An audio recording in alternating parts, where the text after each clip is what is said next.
Welcome to the deep dive. Today we're taking a really unique plunge, actually, into some ancient rules. Hmm. But look, this isn't just, dry history. It's a deep dive into the practical wisdom that shaped, well, one of the world's foundational spiritual communities. Exactly. Our sources give us this incredible window into daily life, community challenges, and how discipline developed surprisingly adaptively, I think, within early Buddhist monasticism. That's right. What we're looking at today are specific bits from the Sekhiyā Dhamma and the Kanan Samatha Dhamma. Right. These are parts of the huge code of conduct for Bhikkhunīs, that's Buddhist nuns. And our mission really is to see what these seemingly small, very specific rules tell us about the bigger picture. Okay. Community, public reputation, how wisdom kind of evolves through practice. Think of them almost like blueprints for holding a community together. Yeah, I'm really drawn to this because it feels like more than just historical trivia. We're going to uncover some surprising things, I think, and see just how practical these ancient guidelines actually were. It's like a shortcut to being well-informed about a really compelling slice of human history. So let's get into it. Sounds good. Okay, so to really set the scene, understand where these rules are coming from, our sources take us to Savatthi. Saudi. Right, where the Buddha was staying at the Jetavana monastery. And it's here we often meet this, let's say, spirited group, the bhikkhuniyo. Ah, yes, them. Now, they weren't necessarily bad people, but their actions, often pretty unconventional, were frequently the direct reason, the catalyst for creating or tweaking these rules. It's a fascinating dynamic, isn't it? Yeah. These early rules, the Sekhiyā, they didn't just appear fully formed, they were super organic. Right. Arising directly because of specific things that happened involving individuals or groups like the Chavagya. It really shows how monastic law wasn't some static thing, but a living, responsive framework. So it adapted. Exactly. Yeah. Which makes you ask, why were these rules actually needed? What deeper issues were they trying to address in the community? Okay, let's jump into one, a specific rule. And it's about something as basic, seemingly, as how you wear your robe. Clothing. Always important. So our source tells us the Chavagya bhikkhunis were wearing their robes, purato pi pachato pi ulamenta nivasenti, which means hanging down in front and back. Right. And you can just picture the reaction from the locals. The sources are explicit. Manusa vipacenti. Oh. Yeah. People criticized them. They said, Kathayi nama bhikkhuniyo nivasasanti seyatapi gahikam bhikkhuniyoti. Basically, how can these nuns wear robes hanging down like laywomen enjoying sensual pleasures? Wow. So it wasn't just about fashion police. Not at all. It shows how incredibly important public perception was. Ah. And the need for monastics to have a distinct, respectable identity, especially in the eyes of the lay community that supported them. Their look was a statement, about their commitment. So the Buddha steps in, and the response leads to a clear training rule.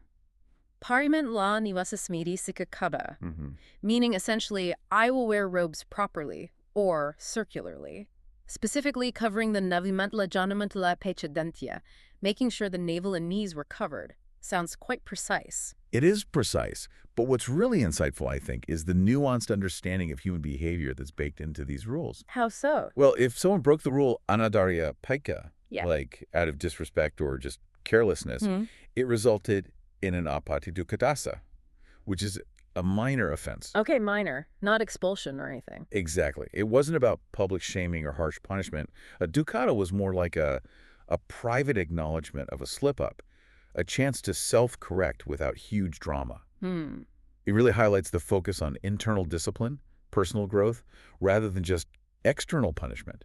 And look at the exemption. Right, there was a list. A detailed list. It's not an offense if it's unintentional, if you forgot, if you didn't know the rule, if you were ill in an emergency, if someone was experiencing insanity, or even for a first-time offender.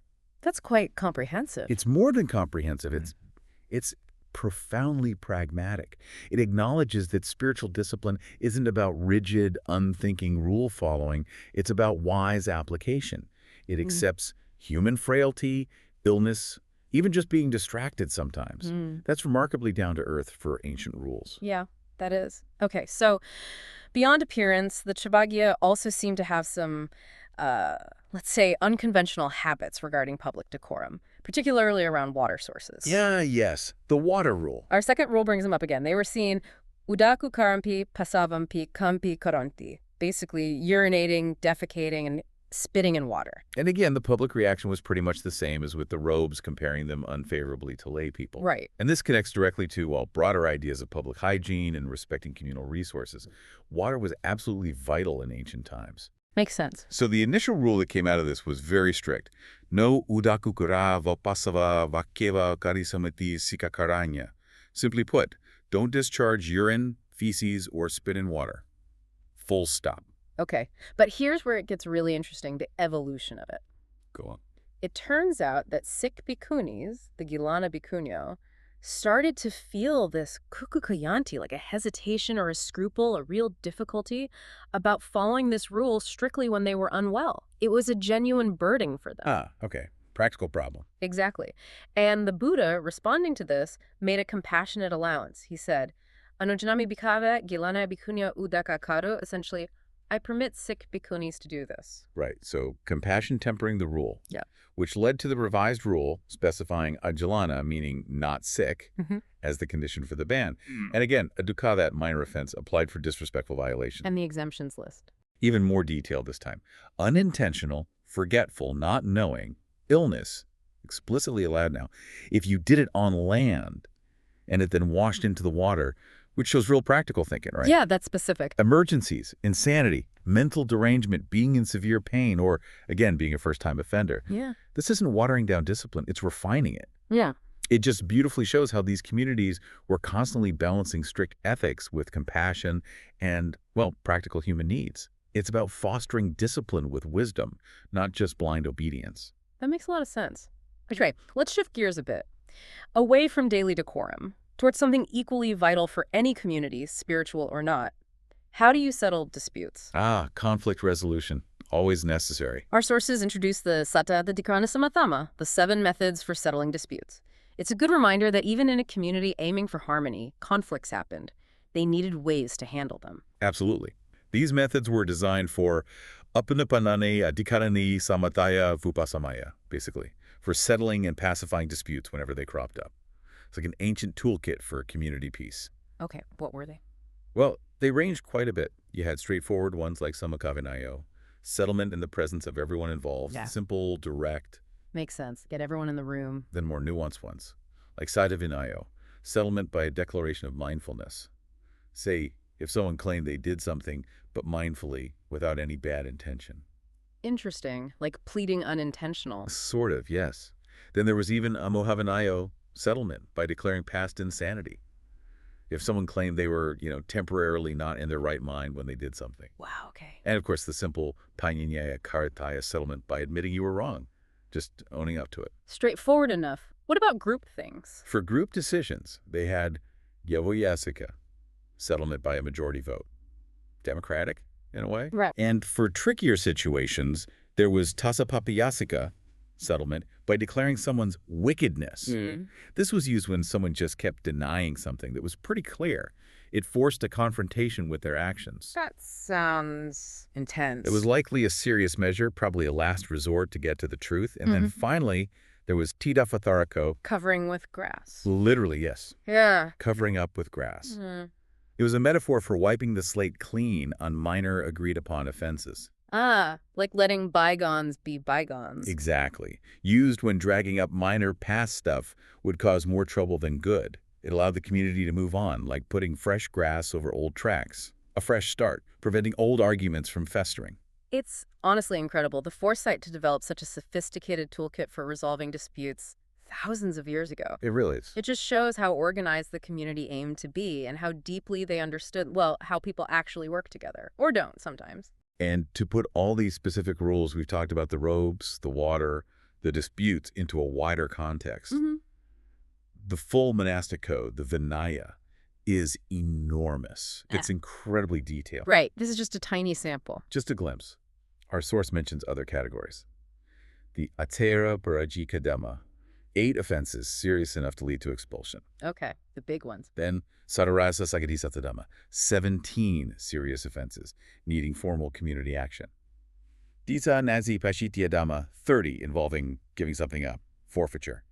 And hundreds more minor offenses like Chasaseta Pachitita Dhamma, 166 minor ones, and Asita Pajisani Dhamma, 8 needing confession. Wow, that's a lot. The point isn't the exact numbers for us now, but the sheer scale of it. The comprehensiveness of this ethical framework. Yeah. It shows the depth of their commitment to living together harmoniously. And what really strikes me is that all these rules, they're called Suttagata, Suttaprayapana, and Vadamasar Udesar Agachati, meaning they came down from the Buddha's teachings found in the suttas and were recited fortnightly, every 2 weeks. That regular recitation is key. Yeah. It wasn't just a dusty law book on a shelf. It was a living, breathing commitment, constantly brought into the present moment, reinforcing their importance for harmony. The goal was explicitly Sabah heva samagai samadamana avivadamanai sikitabanti. Which means All should train them harmoniously, joyfully, and without dispute. So, what does this ancient blueprint mean for us, listening centuries later? good question. So, wrapping up this deep dive, it seems pretty clear that these rules, even the really specific ones about robes or spinning in water, Right. alongside these quite formal ways of settling arguments, they reveal this really intricate balance. Definitely. It's about public perception, internal discipline, but also compassion, and this constant active effort to create community harmony. These weren't just dry regulations, they were living guidelines for community well-being, always adapting to real life, real people. Absolutely. And I think the fact that they developed such detailed ethical codes shows a really profound understanding of human nature. Yeah. And, the built-in challenges of just trying to keep any group focused on a shared vision. Knowledge is most valuable when it's understood and then actually applied, right? And these rules, with all their nuances and exceptions, they're just a powerful testament to that practical wisdom in action. So here's a final thought for you listening today. As you go about your day, maybe mull this over. How do the rules, the formal and maybe the informal ones, in your own communities, work, family, social groups, whatever, how do they shape behavior? How do they maintain harmony or maybe fail to? And how do they adapt over time? What might we, here in the modern world, actually learn from these ancient monastic guidelines about building more respectful, more functional, maybe more compassionate collective spaces today? Something to ponder.